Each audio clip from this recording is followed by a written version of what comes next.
Hey, don't worry, I like this Kia, but there are a few things about this 2024 Sportage Hybrid EX that I just don't like that much that kind of annoy me. Let's get into it.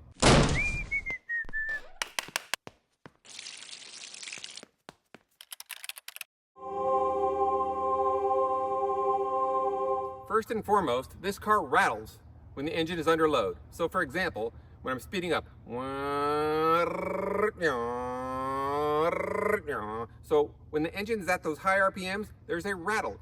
The best comparison I have is back in the 80s, I had an old Corolla that when I used bad gas, it would ping when I was going up hills when the engine was working too hard. That's not a perfect comparison, but it's the best thing I can come up with. The engine shouldn't rattle in a brand new car. Anyway, when I here's the big mistake I made. I test drove a different unit than this car. It was a 2024 Hybrid Sportage, but it wasn't this unit, and it didn't have that rattle. Car number one that didn't have the rattle. Then I got this one home and it had the rattle. So I took it back to the dealership and I test drove another new one on the lot. And the manager was like, I don't hear a rattle in this one. And then we drove mine together, me and the sales manager, and he's like, I do hear the rattle in yours. Why don't you leave it here with service? So I left it there for 3 days. They gave me a 2023 Sorento, which I drove around, which didn't make the noise either. And then after 3 days, I got a hold of them and they're like, hey, your car's ready for pickup. And guess what? It's a normal noise. We're not going to fix it.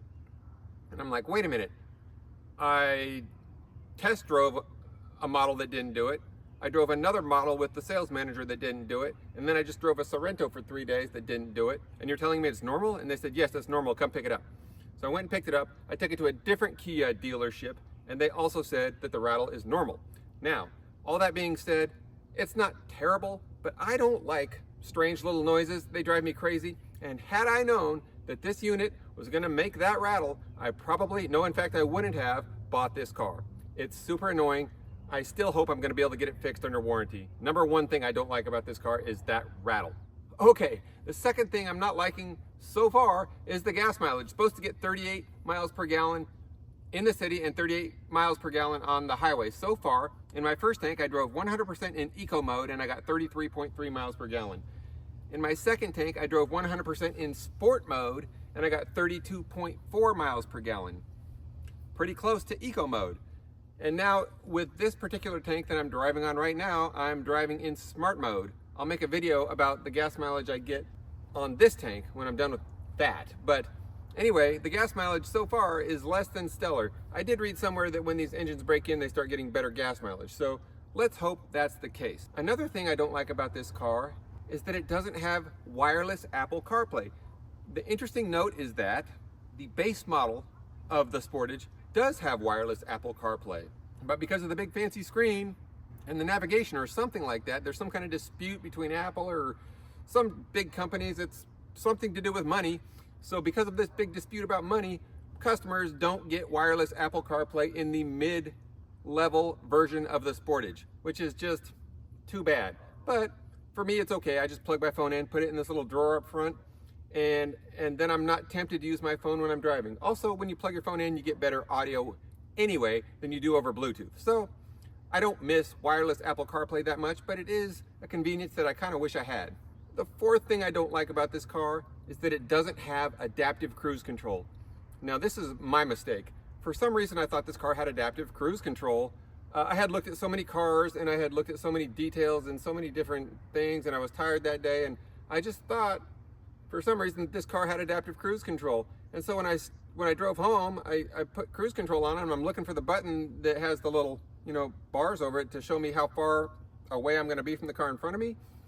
I was so used to that feature on my RAV4, and I'm disappointed that this car doesn't have adaptive cruise control. But again, I got reliant on that technology and I got kind of lazy when I was driving on the freeways. So maybe it's better for me not to have it so that I can pay more attention when I'm driving on the freeway. And then the last thing that I don't really love about this car, and this is kind of a nitpick, is that this little screen here is a dual function screen. It's either media or it's climate control. If I press this little button here, then I get either climate control or I get media. So sometimes this dial here is for volume control when I have it on media, and sometimes this dial is for the temperature in the car. And it's a little bit disappointing when I have to look down and take my attention off the road because there's nothing tactile about this screen. It's just all touchscreen. You have to look down, find that icon, tap it, take your attention off the road for a minute, and then you can adjust either the volume or the temperature with the dial.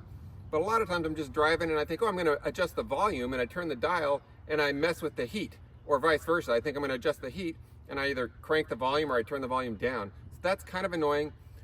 Not really user-friendly in that sense. So I don't love that about this car, but that's really a nitpick. I do really like this new car, and I like it a lot, and I'm going to make a video very soon about 5 things that I absolutely love about this Kia Sportage Hybrid. So stay tuned for that.